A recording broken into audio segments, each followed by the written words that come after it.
बंद रखना प्लीज। मैं रमेश भाई आजना दहीपुर रानीवाड़ा इस पवित्र प्रांगण में आप सभी माताओं, बहनों, भाइयों, संतों और सम्मानीय मंच का दोनों हाथ जोड़कर आभार और अभिनंदन करता हूं।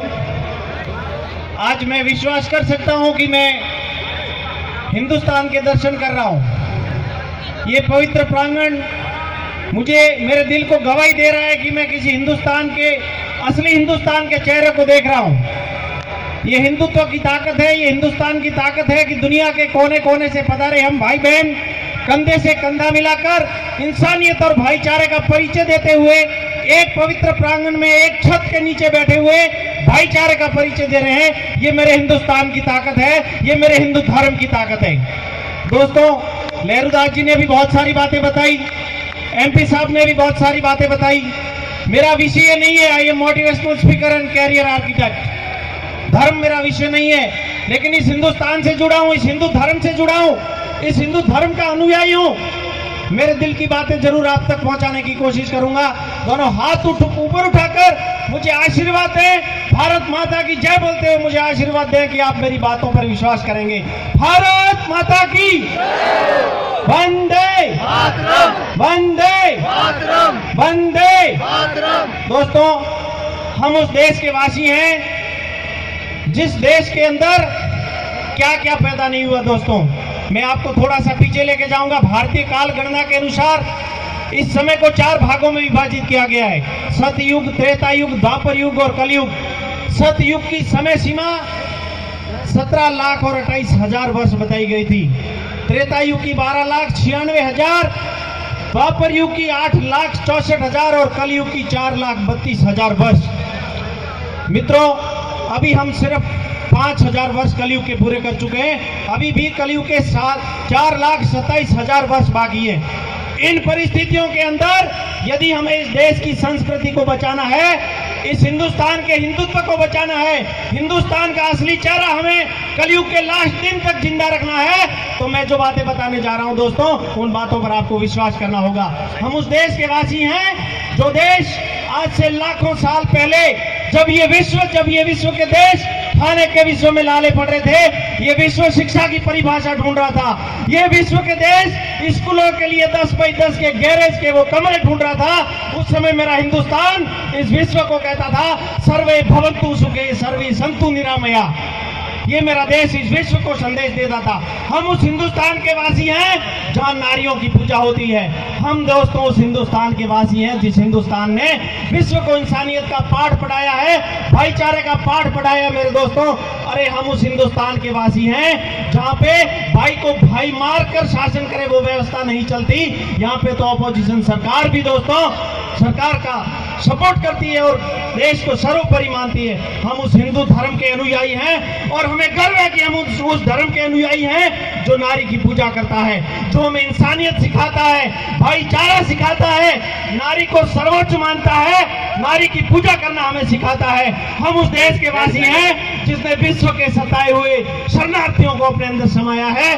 मैं गर्व से कह सकता हूं कि मैं उस हिंदू धर्म का अनुयायी हूं जिसने देश के सभी धर्मों के सताए हुए लोगों को अपने अंदर समाया, उन्हें अपने अंदर एक इंसानियत के तौर पे अपने अंदर बसाया और उन्हें इंसान होने का एक गर्व महसूस कराया, उन्हें अपने सांत्वना दी, आइए हमसे मिलिए, हम तुम्हें आगे लेके जाएंगे। ये मेरा धर्म कहता है, मेरा हिंदू धर्म मुझे कहता है कि हिंदू, मुस्लिम, सिख, ईसाई, बाइबल, कुरान, रामचरितमानस सभी ग्रंथों का और सभी धर्मों का हम सम्मान करें। मेरा धर्म मुझे कभी घृणा पैदा करना नहीं सिखाता मेरे दोस्तों। इसलिए मैं आप सभी से हाथ जोड़कर विनती करूंगा कि हम ऐसी व्यवस्था को कायम रखें। अभी नशा मुक्ति की बात करके गए एमपी साहब, मैं आपको गारंटी से दोस्तों कह सकता हूं कि भारत एक युवा देश है।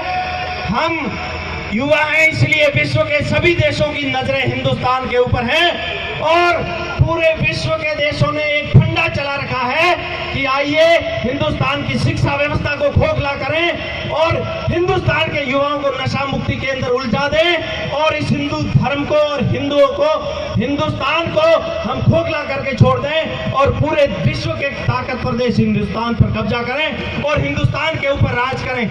आइए दोस्तों, हम सब मिल करके कंधे से कंधा मिला करके आगे बढ़े, शिक्षा व्यवस्था को मजबूत करें, हिंदुस्तान के हिंदुत्व को मजबूत करें, हिंदुस्तान के युवा लोगों को नशा मुक्ति से ऊपर उठाएं और शिक्षा को मजबूत करें। मैं शिक्षा को मजबूत करने के लिए आपसे इसलिए कह रहा हूं कि 1700 ईस्वी की बात कर रहा हूं, जब यूरोप के अंदर 10 बाई 10 के कमरे के अंदर एक स्कूल चालू हुआ था। उस टाइम मेरे भारत देश के अंदर हर गांव में एक गुरुकुल विद्यालय चलता था और सबसे बड़ा गुरुकुल विद्यालय चलता था सूरत के अंदर। भारत के ऊपर शिक्षा पद्धतियों में काम करने वाले कुछ विदेशी लोग थे। एक का नाम था टीवी मैकॉले, जिसने 1278 पेज की 1870 पेज की एक रिसर्च करी थी। उसमें उसने शिक्षा पद्धति के ऊपर लेख लिखा था और वो ले जाकर के उसने यूरोप की पार्लियामेंट के अंदर पेश किया था। वो पार्लियामेंट के अंदर रिपोर्ट पेश कर रहा था और उनका शिक्षा मंत्री उनसे पूछा जा रहा था कि वहां पे कैसी व्यवस्था चलती है, लोग कैसे पढ़ते हैं, लोग कितने गरीब हैं। तब वो कह रहा था कि हिंदुस्तान के अंदर कोई गरीब नहीं है, हिंदुस्तान के हर गांव में स्कूल है। सबसे बड़ा विद्यालय 20,000 विद्यार्थियों वाला सूरत के अंदर चलता है। तब उससे उनका शिक्षा मंत्री एक सवाल पूछता है कि जहां ऐसी शिक्षा व्यवस्था हो दोस्तों, उस देश पे राज कैसे कर सकते हैं। तब उस टीवी मैकॉले ने एक सॉल्यूशन दिया था कि हिंदुस्तान के ऊपर राज करना है तो युवाओं को नशे में झोंक दो, दारू पिलाना शुरू कर दो और उनकी शिक्षा व्यवस्था को खोखला कर दीजिए दोस्तों। और हमारी शिक्षा व्यवस्था को इन्होंने खोखला कर दिया और आज दुनिया के अंदर, हिंदुस्तान के अंदर आपको स्कूल्स मिलेंगे, यूनिवर्सिटीज मिलेंगे, लेकिन कहीं गुरुकुल नजर नहीं आएगा। इसलिए दोस्तों, मेरा हाथ जोड़कर आप सभी से अपील है, नशा मुक्ति से ऊपर उठिए, विदेशियों के द्वारा चढ़े रचे के उन षड्यंत्रों को फेल कीजिए और फिर से इस हिंदुस्तान को युवा बनाइए। आइए हम सभी कंधे से कंधा मिलाएं, हाथ मिलाएं, कदम से कदम मिलाकर सुरक्षा व्यवस्था में सहयोग करें।